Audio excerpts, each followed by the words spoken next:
Anita Karembo is a clinical psychologist and a mental health advocate.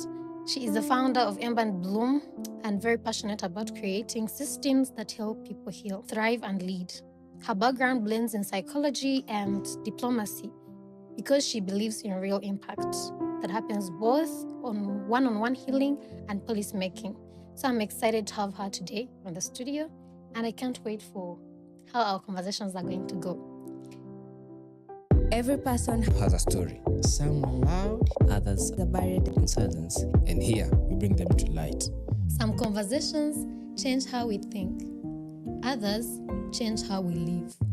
This is a space for both. Welcome to In the Quiet podcast, where honesty isn't filtered, but silent cups are filled. Hey there, welcome back to In the Quiet podcast, where silent cups are filled. I am Kenzuri Sandra, your host. If you're new here, on this podcast, we talk about everything mental health, everything psychology, and everything maybe in between there. We have experts, we invite advocates, and we invite people who are willing to share their personal experiences and how they navigated them. So today I'm back with a new episode and a guest who has been here before, and allow me to introduce her, but before she introduces herself, I would ask you to take a moment and subscribe down below or follow us on Spotify or Apple Podcast. Yes, welcome, Anita. I thought you were going to introduce me. No, introduce yourself. Hi. You've been here before. I'm a regular. Yeah. Hi, guys. My name is Anita Karembo. I'm a clinical psychologist. I am an advocate in terms of mental health. I am a curator of mental health programs, and I'm also a podcaster. Yay. And I'm a regular in this channel. This is like my second home. This is her first home. Then she had a second home. Yeah, you see how Sandra wants to own me. That's how you should be owning this podcast. This is impact. Yeah. Impact that we've had on people. So thank you so much for being here. I appreciate you for always honoring my invitation and always being here and being available to share your experiences and knowledge. What are friends for? Right? And that is our topic for today. What are friends for? The impact of friendship and community. Do we give it the value that it has, it is, or it deserves? And how do we handle conflicts when it comes to friendships? I realize that's a topic that most of my viewers loved, especially on TikTok, because topics to do with friendships, I realize I get a lot of personal comments, experiences, how people have been ghosted, how people had very bad breakups as friends. And it was very important to have it as a topic, especially being in the health sector recently and realizing how much people struggle and they lack community support or friends or even family support, and how important it is for people struggling with mental health challenges to have somewhere to lean on, support system. And I love that we're going to have this conversation with you. Yeah. So what do you think of how has friendships impacted your life? Let's start there. Well, I'll even start with what is friendship. Oh, okay. So, friendship it's a relationship you choose to have with an individual who, in my own sense, has zero, or you're not going to get anything from them. But we have become a people who have made everything transactional. Because when we look at how we used to have friends when we were young, we're like, oh my God, can you be my friend? Oh yeah, let's go play. And that's just that. A friend is somebody who sees you the way you are, sees you on your good side and your bad side, and they say, you know what? They're just like that with their big head, but I love them. Like, Yeah. And they have accepted you for who you are. So definitely friendships have had both positive and negative impact. But then I tend to think you also need the negative impact from friendships to grow and understand what friendship means to you, and it helps you value friendship and know how to move after it.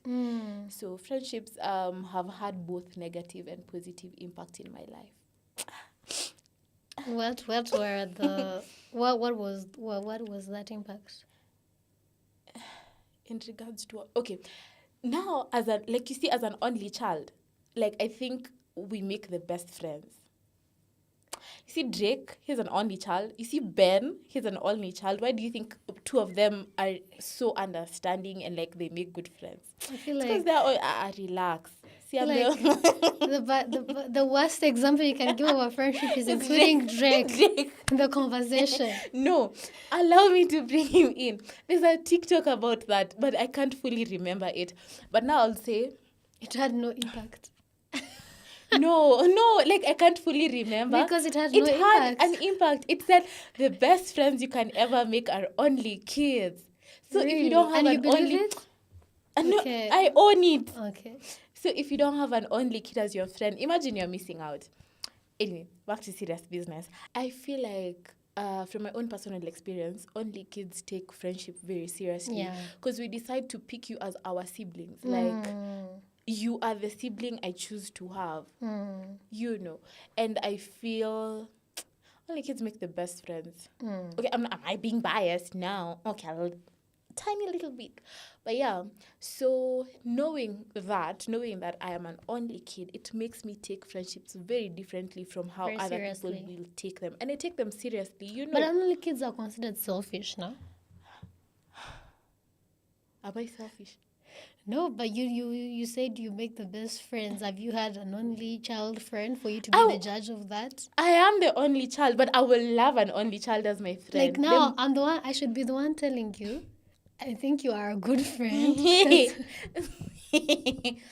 But like you get the theory. I get it of how 100%. they actually take friendship seriously. Especially and with they, the magnitude they carry it with, because they're like, I have never experienced these things, so I'm going to experience these things. But also I feel like there comes in, could have unhealthy boundaries and attachments, because we've had stories of friends who like don't want their friends to have other friends. But that does not necessarily apply on only kids. Yeah, that's what I'm so saying. that's Like a we've general had, factor. yes, But but I feel like now when it comes to only kids, I feel like they could be the ones who are more on that end because of how they take relationships. They take well, and also comme selfish ça. because they've never had to share things. That's something that you know for a fact that they are selfish because they've never had to share certain things. People Don't be defensive, Anita.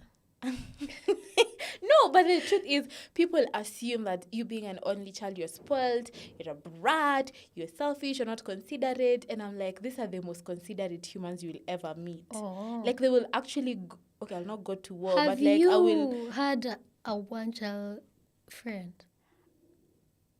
No. So Have I? You haven't. Actually, no, but I wish You've to. been that friend. Yes, I am the one You've been that. to humans. Yeah.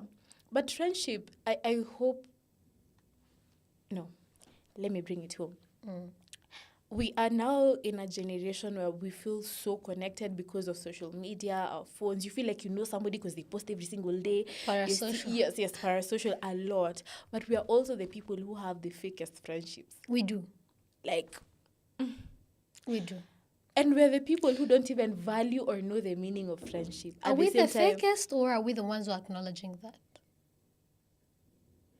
Depending on how you look at it, I think both. How are you looking at it? Like, if you say we are the ones realizing, it means that we are doing it more. But it's not, we're not saying that even in this generation, there are no great friends. There are. We only hear about the planes that crash, but there are also the ones that land safely. But most of the time right now, people are online saying the way it's hard to get genuine friends. What is this that is making it hard for us to find genuine friends? But also I think it's because we have platforms to express these things. To me, I think it doesn't mean that these things have not been existent and genuine friendships all struggle to get friends. Maybe it's more of a challenge currently because of all different things that are going on. Work, time, communities. You remember maybe when we were kids, we would play outside the gate, even on the roads with our neighbors. But today, my nieces can't get out of the gate and play outside. There is security issues that parents are not sure of what the other kids will bring to their children. There is a lot of what would call civilization, whereby parents would rather kids stay indoors, play games, watch TV, which reduces our social skills, capacity to connect with other people, make friendships. Because some of us were able to have friends growing up that we got on our own, we grew up with them, which I feel like today most kids are friends with their, which is okay with their family members. It's okay for you to be friends with your cousin, because I have some cousins who, like a cousin who I consider like a very close friend of mine. But I think today the way friendships and the community is set up with even social media, it's hard, but also it's easy for us to express these things. It's easy for me. We're also more vocal. It's easy for me to call out a friend, to be like, so and so did this to me. I share it on TikTok, I share it on Instagram, and then someone else come and says that this thing happened, which is different from the generation of our parents, whereby they could only maybe tell their classmate that so and so did this thing to me, but then it would end there because they didn't have a platform to share it where it would go viral. But I wouldn't say they never struggled with ungenuine friends. They did. They they they also had mistrust. They also had experiences of I feel like what we would call a struggle finding a genuine friend. Maybe the difference is that they were able to grow up together in a community whereby they are now more of a sibling or a family member than just a friend that you've gotten when you are an adult. I don't know if I'm making sense. I agree, but I still stand with we are the generation that is actually struggling more. Like when you look at the statistics, the documentary is done more so in Asia. There is where people are very lonely and lack the friends, even one. Like I was Japan. watching. Yes, I was watching that documentary, and the guy has never stepped out of his house for 23 years. Why? You need to go and watch it. So it's about he doesn't know how to communicate to the next person. It was just a lot going on and feeling lonely, so you decide to seclude yourself, and then it ends up becoming the new norm. Yes. You get anxious of going out again. But there's so much beauty once we realize that we can open ourselves up. There are people who are willing to love you and see you for who you are and stick with you. I usually say people do chapters. There are people who will do chapter 1 to chapter 10 with you. There's someone who will just do one paragraph.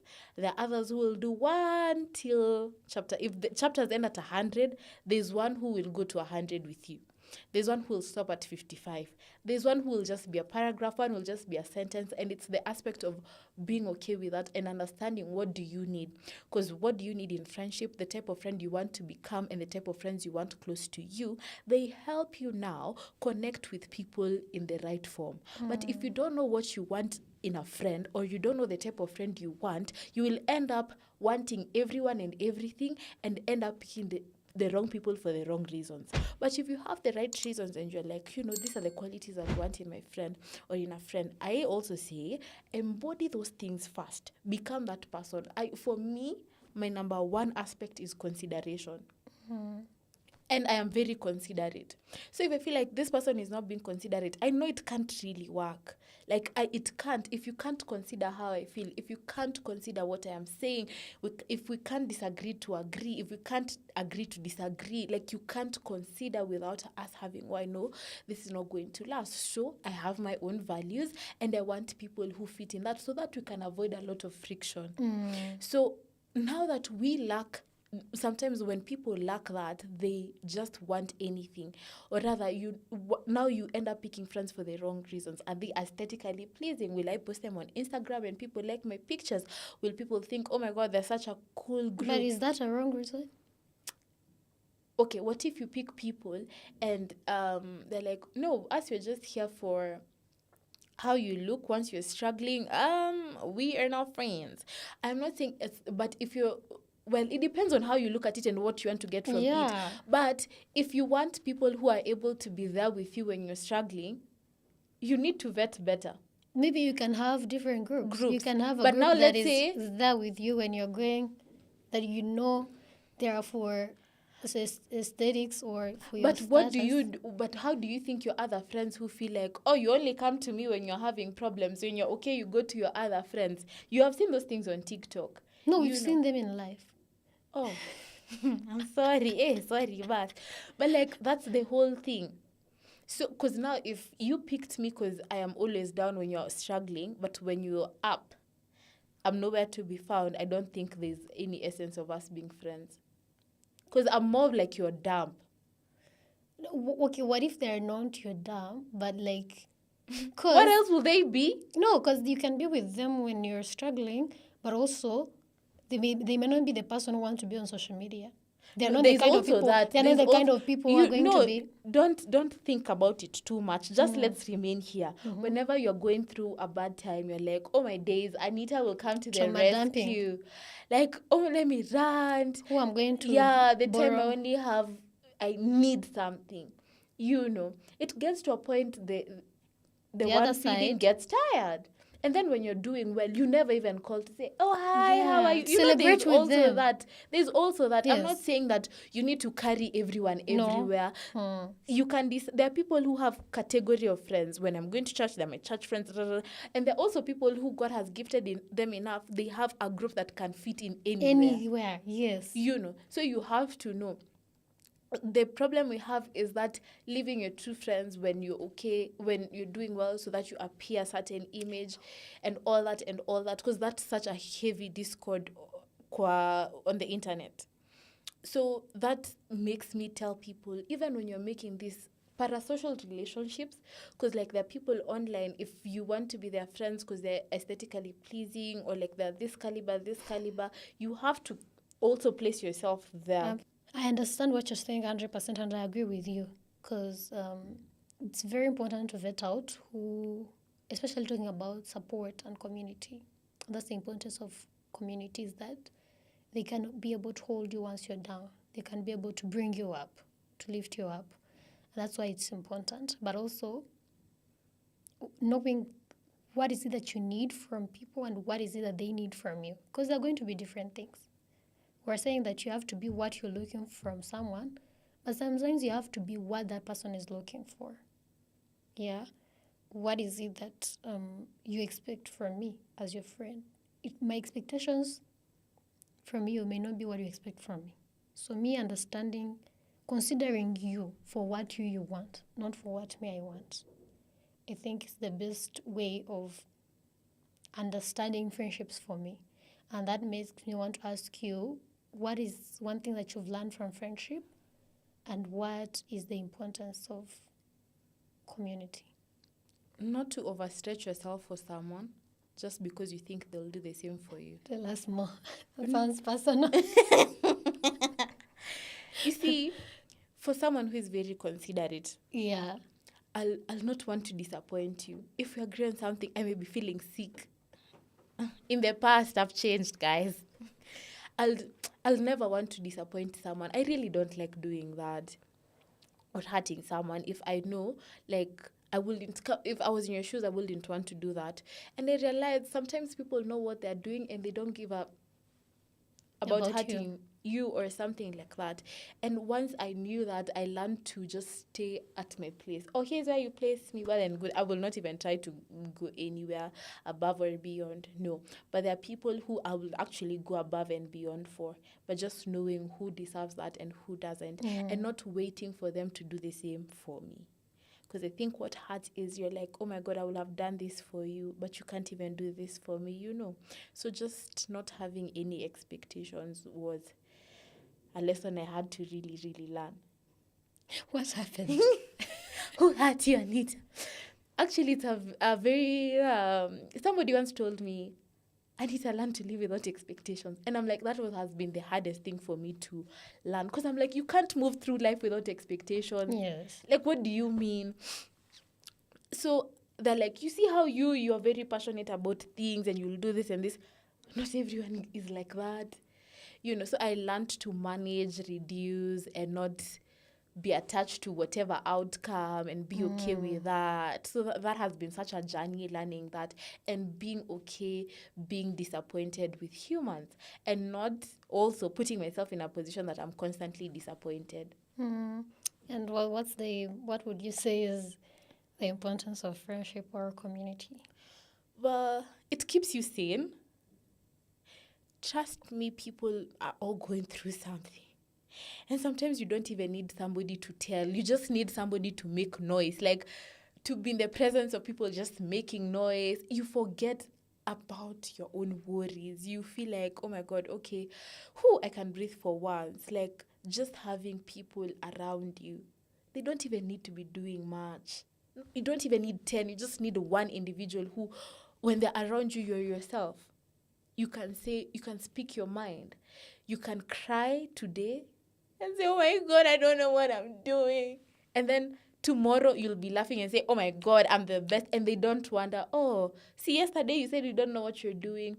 But behind closed doors, you can be with them and you can be vulnerable.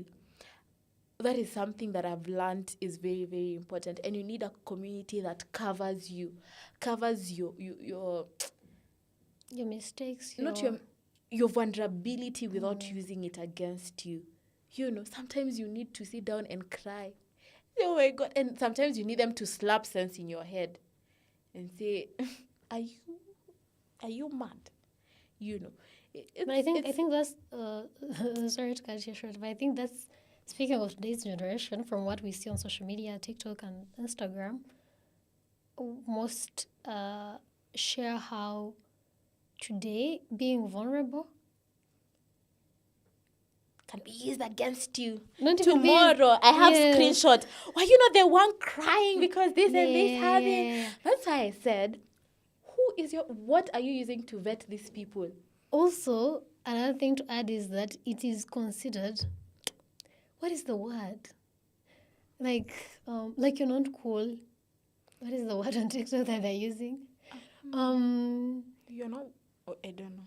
Yeah, but like you see how you write a message on WhatsApp like hi, so you can't. You're losing aura. So you can't text twice. You can't text twice. You can't. And if you're being vulnerable, like oh my God, like for example, I can tell you, oh my God, I miss you. I haven't seen you. Or like, oh, why you did not call me? You haven't been checking on me. You forgot about me. Yeah. Like how we can do that? They're saying now that I think this is for the Gen Alpha and maybe the younger Gen Zs. Yeah. Where like they will have to edit that like 3 times to see if they're saying it right in a or affirming way. Yeah. But I tend to believe aura farming has made us lose out on so many great people we have had in life. Like you aura farm. Naskina. I don't want to become too passionate about what I want to say, but like please do. Aura farming and the idea of looking nonchalant or like you don't care is making people miss out on really great connections. Yeah. Like, oh my God. And the sad part is what? Deep down, we want to have these people around us, but we're pretending, me don't care. Ati, CG, kwani is it a must? You don't, when the door is closed, you're going to cry and say, oh my God, can they just call me, please? I'm sorry. And I feel like that's so wrong because it's in vulnerability that you actually bond more. Yeah. It's in vulnerability that you see if these people take you for who you are. I'm not saying the first time you meet somebody, tell them your whole life. No, just share snippets of things that, even if they air out, will not really hurt you and see how they react from that. Just be you. I think just be you in the most safe way possible. But then do not, because again, I think now that's what makes it hard for today's generation. The way we're saying being you is not even cool enough. Being you is not. No, it's not enough. It's not cool. But imagine everybody else is taken. And the funny thing is, you see how we are all trying to be somebody else. This is one person who is themselves. So we are all trying to be like them. Person. And look at this person who is themselves. They get everything. But you who is trying to be like this one, you get nothing. Because looking at how, what makes it hard, as I was saying, is that if you're being yourself, then you actually don't get friends. That's the most hard thing, especially with teenagers, because I empathize. Even young adults. I empathize so much with the teenagers because when I was interning for my bachelor's in high school, I saw how it's hard for someone to be themselves, because if you be yourself, then you are the unwanted one. You're so boring. Yeah, you're boring. No one wants you. And you don't want to be alone. You don't want to be the lonely person, because it's going to take a lot of resilience. It's going to take a lot of mental strength for someone to choose to be the weird ones. It takes a lot of strength and a lot of impact from family growing up, whereby someone knows that I am enough, I don't want to be someone else, which is not so normal today, because you see, first of all, the way you're going to be dressed, the way you're going to be talking, speaking, the shoes you're putting on alone, it's enough to make someone not have friends. Oh, yeah. And even the skin. Let me tell you something. See, as you said, kids in this generation are really going through a lot. I was also doing a practicum in a primary school, and a kid comes to the office and they're like, is it bad that I'm black? And I'm like, you're In Kenya, yeah, like all of us are like I'm this. black. And I felt so much pain for the kid, because he said he is being discriminated in the playing field, because the other kids are like light skin, very like they're the Like they're from Indian light not, skin? no. They are. They're light skin. They are Let's light just keep it skin. like Let's that. just keep it like that. And then he's like, yeah, they don't want to play with me because I'm too black for them, and that really hurt me. And I'm like, That is actually worrying. it is. How old? The kid is 13. 13, yeah, 13. They are babies. Yeah, and like it shows how we feel like, do we need to change ourselves to even get a friend? And now that brings the issue of, people are changing everything about themselves to just fit in. And even once you get to that crowd, you actually don't even fit in again. Yeah. You feel like a stranger. There's always more to do. And that's why I'm telling people, like, imagine it's okay being you. And as much as this sounds cliche, once you're comfortable in your own skin, your tribe is going to find you. And remember, your tribe doesn't have to be like 1 billion people. Imagine you can get 3 serious, genuine people, and those are the people you need. And you'll have other acquaintances in other aspects, but like these things, 3 humans will be like your ride or die. They'll be like your genuine friends. And I think that's very, very important. We think a community is for like 100 people. Sometimes it's just one person in your corner who sees you, believes in you, and is ready to pick you up when you're falling down, or ready to even lift you high when you're already high. You don't need to feel like you need to be somebody else to get a friend. I know there is that pressure. I know you feel like, oh my God, I need to do this to be seen. Because deep down as the core of human beings, I normally say our main needs, we desire to be seen, wanted, chosen, and needed. And we will actually do anything for us to get all these things. We have seen what people do for this, but we have also seen how somebody can do all these things and be surrounded by so many people and still feel so alone. How can someone get back to their identity if someone has already lost it? Because like, if you grew up like trying to change who you are to fit in, and now you know for a fact, I do not fit in this place. But it's hard to rediscover yourself. What should someone do to rediscover themselves and own their identity? Well, the journey of identity is one hard journey. I wouldn't lie and say, oh my God, you wake up today and tomorrow you know who you are. Like, it takes time, and it's okay for you to go back and say, wow, I don't know. I don't even know who I am. It starts in identifying and accepting where you are currently. Then ask yourself, in all these situations or in all these friendships, which one did I feel most alive? Then you'll be like, it's this and this and this. What are the types of people who are around me when I was feeling most alive? Because in this aspect, you're looking for identity in friendship, right? That's why we're using this formula. Which situations made you feel most alive? Which people were you with when you were feeling most alive, and what were you doing that made you feel most alive, most accepted, and most seen. Thank you. I think I like that. So that helps you to know where to start from. Yeah. Then ask yourself, if nobody watched, nobody cared, what will I enjoy doing? Yes. And you see, those Do questions personal work. those questions that you ask yourself, they help you with like a roadmap of where to start. And slowly by slowly, it works. Yeah, maybe also go to therapy. Yeah. So how do you think, how have you handled a conflict or disagreement with your friend before? I have an unpopular opinion, and I say conflicts are the best things that can happen to you. In Really? regards of relationships or friends. Whenever I say relationship, I'm always like, I'm not talking about love, guys, but like at the end of the day, when friendship is love. So in terms of relationships, be it platonic, romantic, agape is us and God, right? Be it any type of relationship, I feel like conflicts are very important. Like when I think you should like celebrate, because it shows you, is this individual down bad for you?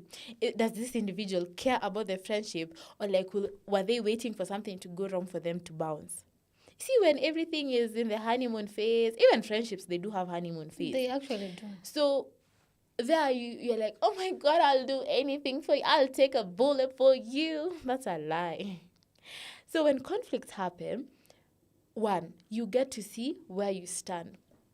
Conflicts have happened I hate conflicts. As much as I'm saying I love them, they're not really the best thing, because for me, I will actually want to go home and just keep quiet. Because if I talk and I'm very passionate about it, I'm going to cry. Like, my tears are here. So please don't hurt me. Like, you want me to cry all the time? So, and I feel things. I actually really feel things, and I allow myself to feel things. However, I do believe it's important to know the type of language each individual has when there is conflict. For me, I will want to pause first. There's no essence of talking then, because I know I can say things that I will never take back. You can say the same things and it makes things worse. But if you have your opportunity to calm down, we can then have a sensible conversation. We are not, and I have always told my friends, we are not fighting one another. We just have this thing that is in front of us that is making us not be on the same page right now. So once we understand that it's not you against me, it's easy for us to discuss about one thing. There's a friend of mine, we had like a conflict, and I was just like, I can't do this anymore. I need to go home. I went home, and we didn't speak for like a week. And I said, no, oh my God, this is more than a heartbreak. Because I feel like friendships hurt more than heartbreaks. It was something so huge.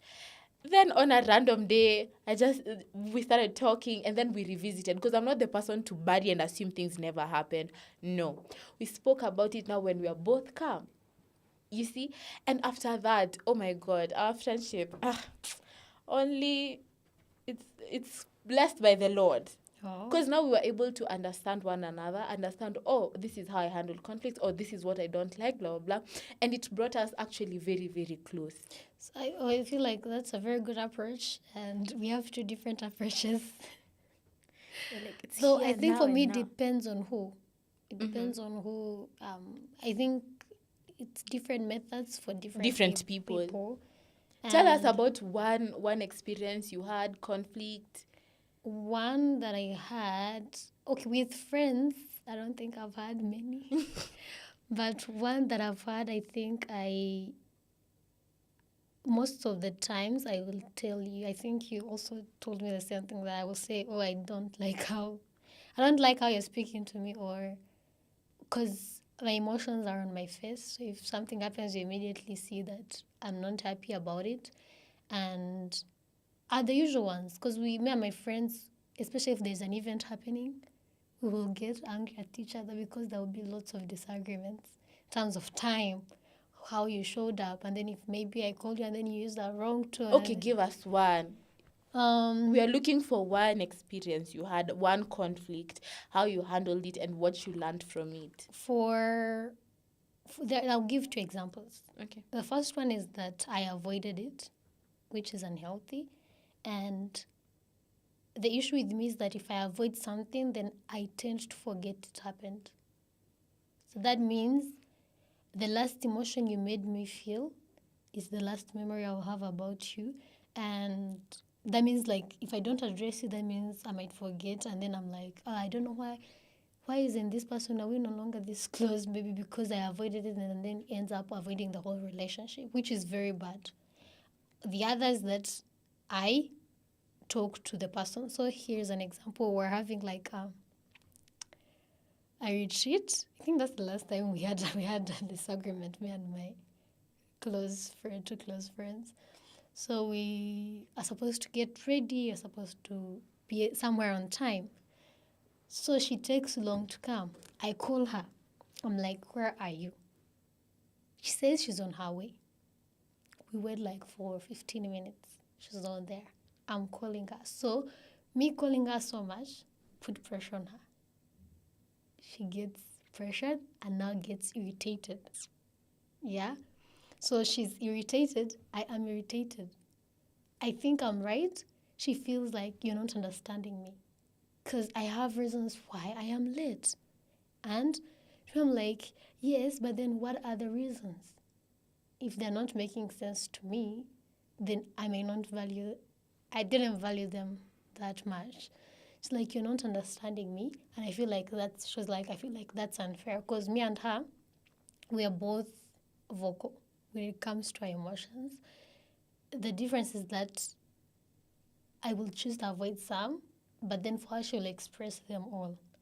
So she's like, no, the issue is that you don't understand what I'm trying to say, and you want me to move at the pace. I'm like, but then we're going to leave you. So what happens is that we are both quiet. So throughout the whole journey, we are both quiet. And I'm like, I didn't like the way you did this and this. And then she's like, I also didn't like the way you did and this and this and this. And then the good thing is that both me and her, we kind of like share the same thing, that once we address the situation, it's done. Yeah, true. Like that's over. Like it's done. We are moving on to something else. That was one. But also I think depending on who, as I said, now that is my close friend. For someone who is not your close friend, I think I always have to see what is their best way to communicate things to them. Yeah. What is their language of understanding things? Because again, I'm very aware that there are some people, if you call them there immediately, it may escalate the situation rather than solving it, because they are not me. They are not my friend. Like they don't understand things when they are not regulated. Because we have some people when they are angry, like I have a cousin where she's angry, her voice will raise, she will say things like you're saying, you might say things that you will not take them back, and the damage is already done. So if I know that's someone who's like that, and I don't like to be shouted at, so I'll be like, okay, maybe I'll give this person some time, and then maybe I'll call them tomorrow, because I have to, if someone that I care about. Okay. Have you ever lost a friendship that you valued because of conflict? No, I think the friendships that I've lost, we outgrew each other because of time and distance. I don't think I've lost a friend due to conflict. Have I? No. Maybe if I have, then I forgot, because I said there are things that happen and you're like, if you don't address them, then you forgot them. Unless like it's something that is really big, that it created this impact on your life. You're like, the impact is too much for me to ignore, because if you don't address it and keep up the relationship, it may end up being a danger to you. I think I don't have those. Do you? I'm like you. I really can't even remember. I think my mind shuts things, like I genuinely, because I know conflicts have brought an understanding to my friendships, but I don't even have anything at the top of my mind, because at the end of the day, I feel like as I said, it shows you how an individual takes you and whether or not it's worthy or not. Yeah. you know, and the faster it happens, the better. Because if you're the type of person who really pours into people, I'd rather you get disappointed fast than later. Yeah. Like, you And see, I think getting over it is very, very easy and faster than something that you're like, oh my days. Like, the haha. oh, I think I have a friendship that I lost. Okay, but I don't know if it wasn't a conflict. I think it was Misunderstanding. a misunderstanding and miscommunication in terms of where I think there was conflict of interest for the both of us. So I don't know if we've ended the relationship. I think we still know each other and we still talk respectfully, but then there are boundaries that we no longer cross in terms of comfortability, calling each other anytime. No, I think we got both aware of the differences and we respected that, and I think we both created the boundaries. As we conclude, this is the last question. What's the best way to make peace after an argument? Like, not have that, because there's always that awkward moment Yeah. of after an argument. They're like, no, I mean, I told you this. You see, friendships, I feel like people underestimate friendships and they pour so much into relationships and forget to pour the same into friendships. You see, the same grace you extend to your partner who has cheated on you 10 times and you're still taking him back should be the same grace you show to your friends when they mess up and they're, asking for We like... don't do that. They don't. We make... and I don't know why we make things okay. We are male-centered. We are... Not we. Who? Now me. Women. So now, you see how it's always awkward after you guys have had like, okay, I'm sorry. There's always that silence, Which is okay. which is very, very okay. Don't run away from Yeah. it. But the thing is, I usually believe that's the best time to set tone of how you want things to move and say, this happened. Moving forward, I'll want like this and this and this and this. Speak then. Or forever be silent. At least I think I would love that instead of the silent treatment. Yeah, because now one of you will be like, hey, I don't want to call them. So that they say, so it's like you're starting from scratch again, which is not necessary. You just need to continue. That was just a bam, but it helps you navigate and move forward. And that's the time to actually even do an activity. Not just, I avoid just let's go somewhere and eat. There's nothing you're doing. You're just eating. Both of you are thinking, what will I say? You're curating your answers. But you see, if it's activity centered, you don't have time to think for an answer. You just have time to engage in whatever you're doing and speak genuinely from your mind and everything. And then don't make it awkward for too long. Because if you start saying, thinking they're still mad, you're prolonging the awkwardness. If you spoke, you buried things, allow the nini to be nini. The buried to be buried. To rot. Yes, but and also, move forward. I think with activities, it can also help you know if you want to move forward with this Yes, relationship or yes, not. Because yes. with activities, then you can see different things that are triggering you. Yeah. We're also giving each other time, understanding what works best for Yeah. these friends. As I was saying, I know that if I have that cousin who communicates in a way that when things are happening, of course, she'll raise her voice, she'll cry, because that's how she expresses things. So if you know she's like that, when you want to annoy her more, so you keep adding. Keep adding. So if you already know that your friend is like that and you value the friendship, let the person before this moment. If you are more regulated. But sometimes you both could be non-regulated and you both go... I like what you're saying. It's good to know the other person. Yeah. And I feel like if you actually value someone, you will consider them. No, the thing about consideration, it's very huge. Because if I care about you, you can have hurt... Jesus Christ. You could have hurt me, but I still have the aspect of considering you. I wouldn't want to harm you further. But if I didn't ever consider you and care for you, I will want you to be in the trenches. Like, I'll want to really... Hey, you thought you hurt me. What I'm going to do to you, Even you're you not ask going us to or not. believe it. And You see, also, there's that aspect. There's that aspect also that comes from valuing the relationship. Yeah. Yes, saying, yes, you've hurt me, do I value this relationship so much that I would want this friendship to continue? Am I willing to forgive you? Yeah. If it's something that I'm willing to forgive, then I might as well protect the relationship by not adding more. But then again, it's hard for us to be rational when we are so emotional. And that takes us back to the foundation of this friendship. Oh my God, we are really going the time. Oh. Guys, thank you so much, Anita. Thank you so much. I feel like we have lots of things to share, but the good thing is that the podcast is here and we are here. We can always come back for part 2 and finish this conversation. And before we leave, can you tell us where to find you and the departing message? Hi guys, it's Anita again. So you can find me on Instagram, on TikTok as Anita. On Instagram is _Anita.h. You can reach out to me there. I'm a clinical therapist. If you're looking for a therapist, you can always reach out. You can work together. On TikTok, you can find me at Anita.k or in between, conversations in between. You can also find me there.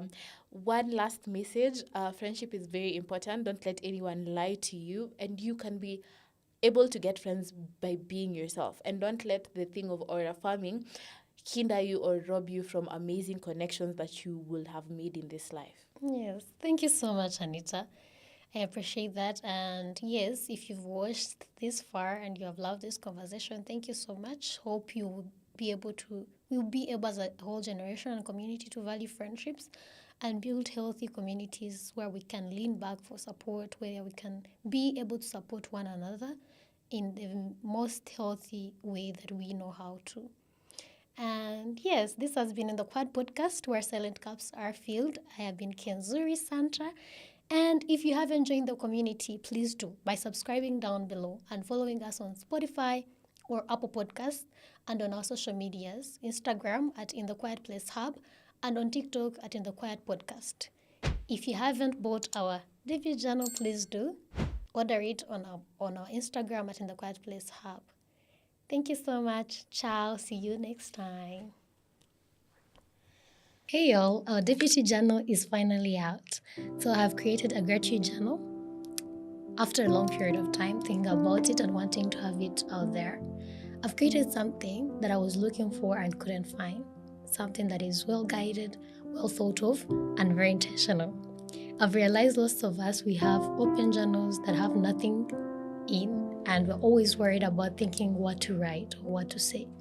And that's why I came out with a very layered journal that has prompts and asks you what to write down. It has morning reflections, evening reflections, that is a daily reflection. It has weekly reviews. It has monthly check-ins and quarterly check-ins. So if you are someone who wants to venture into their journey of journaling and building a lifestyle around gratitude, this is what I recommend you in the Quite Meaningful Gratitude Journal. Reach down in the description and order yours today on our Instagram at In the Quiet Place Hub. Every person has a story. Some loud, others are buried in silence. And here we bring them to light. Some conversations change how we think. Others change how we live. This is a space for both. Welcome to In the Quiet Podcast, where honesty isn't filtered, but silent cups are filled.